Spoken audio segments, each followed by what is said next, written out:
grace and just say, you're going to come to this area of Oregon, and 20 schools are going to pull together all of the best singers. I mean, it's an honor to be a part of that.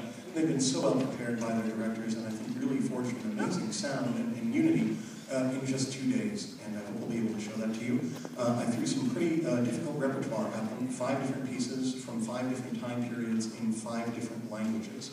And the translations are in here, so we'll start at the beginning. The first is from the Middle Ages and was supposedly written by King Alonso VIII of Spain, although more likely one of his court composers wrote it and he took credit for it himself. You know how kings can be. The piece begins, though, by saying, I am the king of San Martin by the sea, and all of you should come to my palace and see all of my amazing collection of treasures. You should do this because I am a king. There's many, many more words than that. They list all the amazing things that he has in his collection, and they go by really, really quickly. You may not get them all the first time through, so we will do it twice for you. This is about to be quoted by King Alonso VIII. Yeah.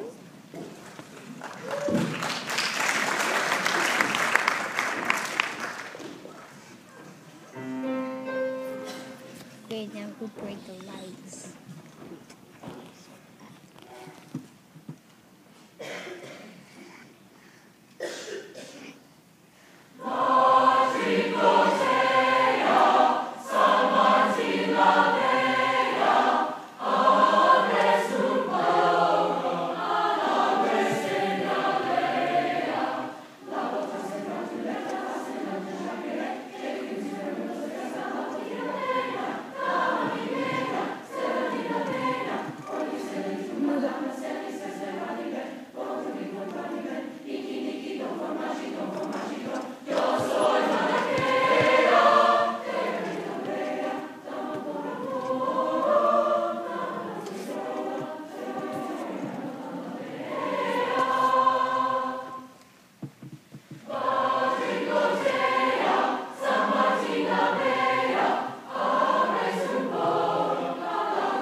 Serious punishments happened to people who were caught still observing the Catholic faith.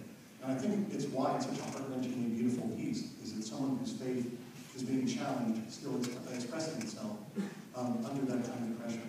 So this is his Ave Veterum Corpus, where he likens the suffering of Christ on the cross to the suffering that he's going through and asks, Miserere mei, multiple times again, have mercy on me. This is William Byrd's Ave Veterum Corpus.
different periods, but I didn't quite realize I'd actually put them together chronologically.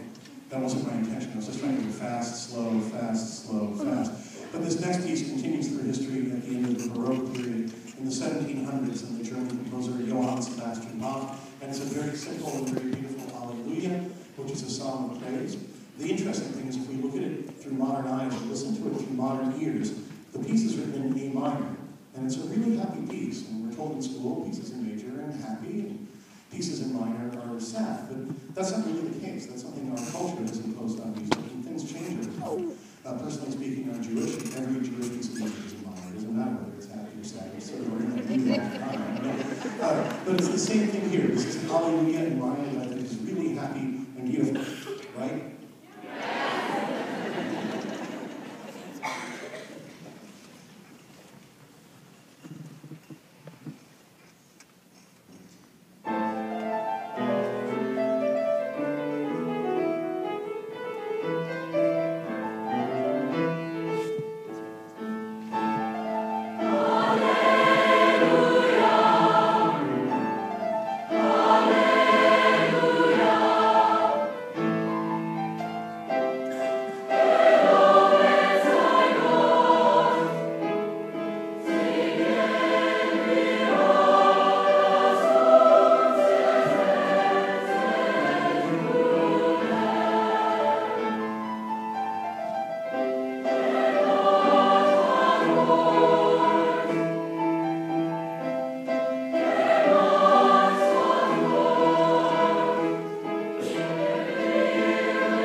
In Bosnia, and a lot of people were displaced, and Kurt Bester amongst many went over there, and he was volunteering in an orphanage. And he literally went out one morning just to do some errands, and when he came back, the orphanage had been hit by what we sometimes in the military call a smart bomb, which had not found the right target, and everybody inside was killed. And after that event, he wrote both the words and the music to this next song, The Prayer of the Children. And it talks about the unintended consequences that always seem to happen when there's violence. And in the middle of the song, he gets to a point where actually he can't even think of any more words, and writes just a section on nonsense syllables that sounds to me a little bit like crying in music. And at the very end, he also goes beyond the English text, which he wrote, and translates the title. You'll hear us sing one line in Serbo-Croatian, and the translation of that is just the title of the piece. Can you hear the prayer of the children?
Thanks again for coming. We have just one last song for you. Before we do that, I just want to acknowledge two other groups of people. We've talked about the teachers and the tremendous amount of work they have to do. I organize festivals like this, and I actually think I have a lot less work to do being a person on stage than being a person who organizes it all. So thanks to them. But also, I'm a parent myself, and just trying to get your children into various activities is a huge commitment of time and energy. So students up here especially, can we thank your parents for the time that they've spent with us and making sure you can do all the things that you really want to do and love?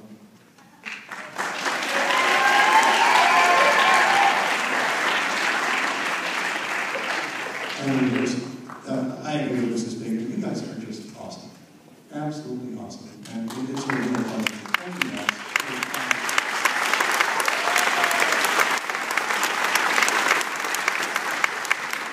This last song is from Haiti, and it comes out of the voodoo tradition. Voodoo has a certain reputation in this country as seen on TV, but in Haiti it's not really like that at all. The voodoo spirits sort of play the role of the Catholic saints in Catholicism, and everybody that practices voodoo also goes to church on Sundays, and these spirits have sort of taken on the roles that the saints play over here. And we're speaking to a very specific spirit here, Gede Nebo, and he can only be contacted through singing and drumming and dancing. And if you've ever been down to Portland and you've been to the store Voodoo Donuts, Gede Nebo is actually the guy on the cover of the box there, the skeleton who's pictured in the top hat. And we see him in TV images here as sort of the Grim Reaper, but in Haiti he's not. He's the guy you speak to get into the afterlife. He's sort of like St. Peter, the person that negotiates the transition for you from this life to the next one. And it's his spirit that leads funeral parades in New Orleans, because the funeral parades are always in two parts. There's the sad part of how we miss the person who's gone, and then there's the really joyous part of knowing where they've gone afterwards. And it's Gede Nebo who accomplishes that transition. So this piece is supposed to be a slow part and then a fast part, but these guys are sort of excited, so it's probably going to be a fast part and then a faster part. And we'll see how this goes. A lot of students put in a lot of extra time on this piece, so on percussion, can you welcome Michelle McAvoy, Abby Bryson, Danielle Huber, Jason Huber, and Brian Houghton.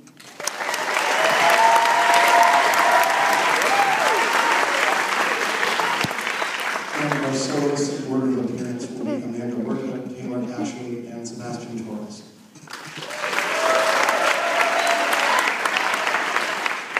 Thanks again, everybody, and enjoy Gede Nebo.